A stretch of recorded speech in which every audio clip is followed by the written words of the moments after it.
The FIA is the governing body of Formula One and the pinnacle of motorsport, and their job is to retain the integrity of the sport. However, over the last couple of years, and especially this year, the FIA have really been slacking in multiple departments.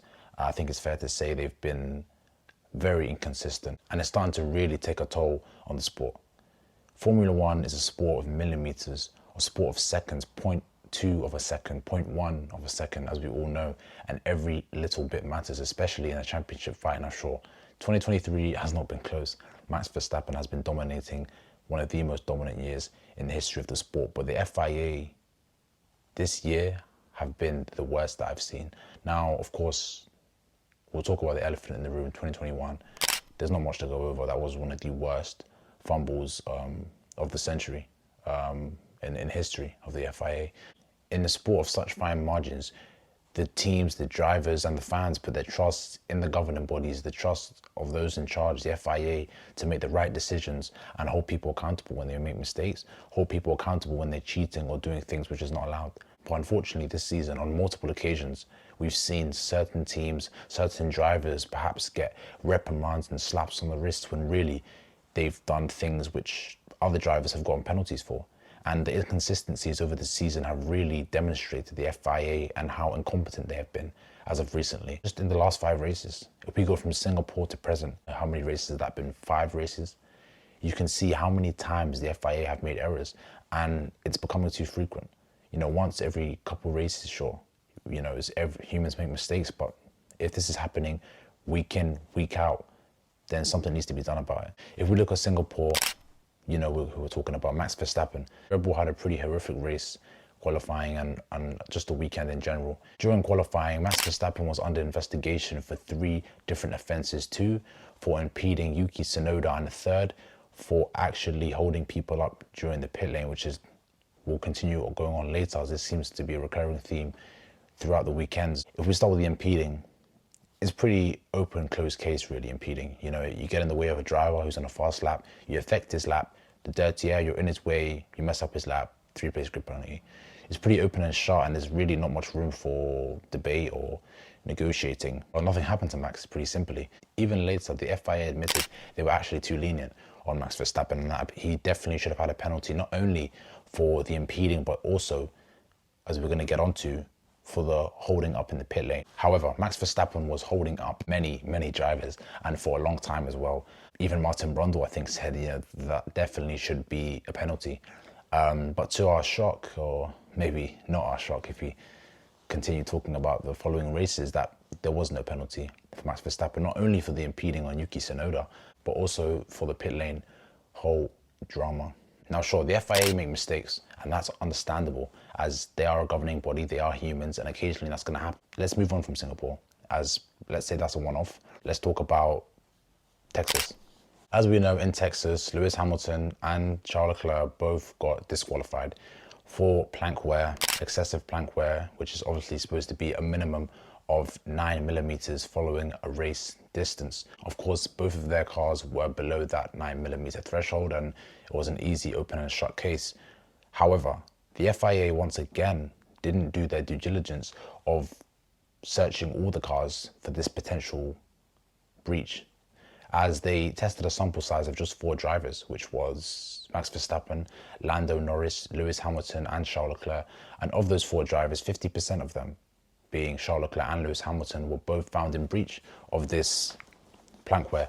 Now, of course, when such a high number, 50%, of course, which is half of them, are under breach, the FIA, as a governing body, we as fans expect them to do their due diligence and actually search the rest of the competition. I've seen some people saying that doing the rest would take an awfully long time and would be very inconvenient, but we're not talking about convenience here. We're talking about the FIA.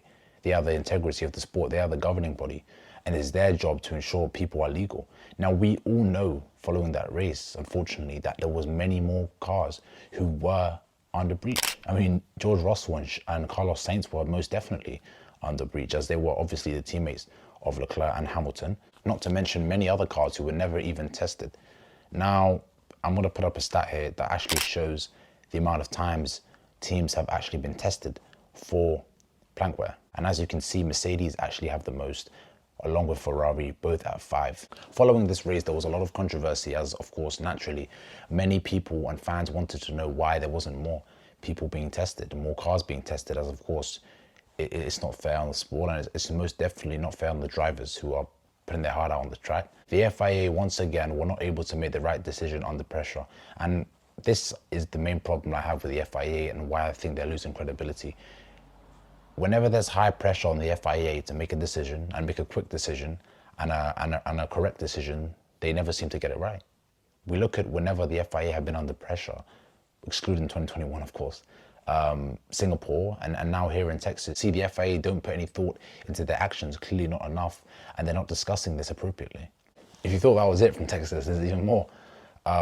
We saw later following the Texas Grand Prix that there was actually many cars. Perez was alleged to have gone over track limits at, I think it was turn 4 in Texas, turn 4, turn 5, the S section. He was seen going over the white lines multiple occasions, 26 times to be exact, over the white line. Nothing happened.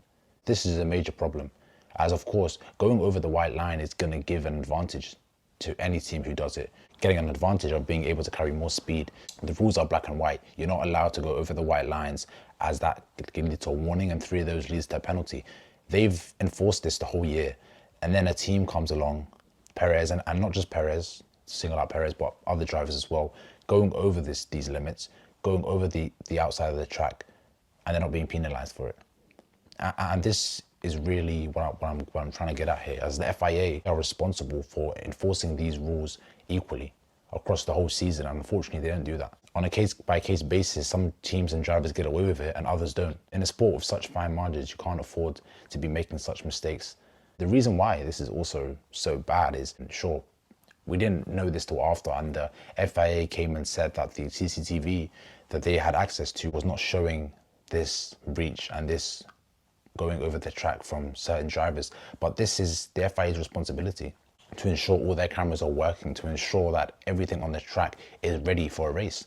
And if you have certain cameras which are not working, that's on them. What's more important and detrimental is not that Perez went over the track 26 times.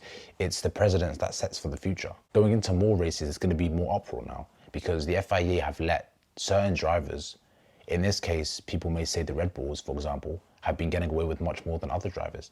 Now, of course, we know that this isn't actually the case, and the FIA do have good intentions, but if you're so inconsistent, you're giving room for biases. You're giving room for people to look at it, fans to look at it, and come to the conclusion that the FIA are biased and they're helping and aiding some drivers over others. The FIA have been an organization for over 100 years.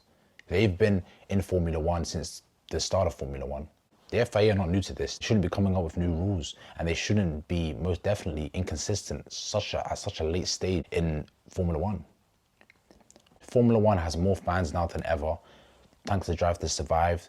Especially since 2021, there's been so many people, and it's great to see so many people watching Formula One. For a new fan even, it's difficult to have respect for the FIA when you see such inconsistencies.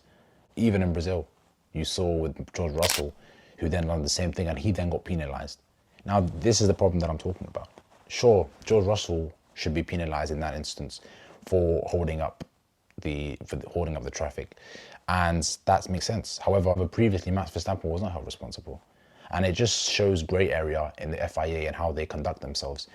Also in Brazil, the latest race, Daniel Ricciardo and Oscar Piastri were both involved in a lap 1 incident, and therefore had damage on their cars, and they had to go to the pit lane following the red flag. As a result of that, they were then starting from the pit lane. However, as we got back on the restart, we came to find out they were actually a lap down, which I think it demonstrates again a bit of incompetence from the FIA, as you'd expect them to have. It just demonstrates that the grey area in the FIA and their regulations. We expect the FIA to be much more diligent. Daniel Ricciardo even said it post-interview, that kind of exposes a flaw in the rules, and I completely agree. Sure, they went into the pits, but they should have been, I think, at least allowed to go in front of the safety car and unlap themselves. They weren't given the opportunity to do that, and they started the race practically from lap 1. The lap was, their whole race was ruined. For the future, if we get a title fight in 2024, which we're all hoping for, these types of mistakes in a championship fight, if we get Verstappen versus Lewis again, and these types of things are what cost the title, as every point matters, well, what can we say about the FIA, and what does that tell us about how the FIA operate, and how, or whether at all they've learned from 2021, or was firing Michael Massey just a cop-out? That's the end of this video. You guys let me know what you guys think in the comments. I'd appreciate a like and follow, hit up the socials, and I'll see you guys next time.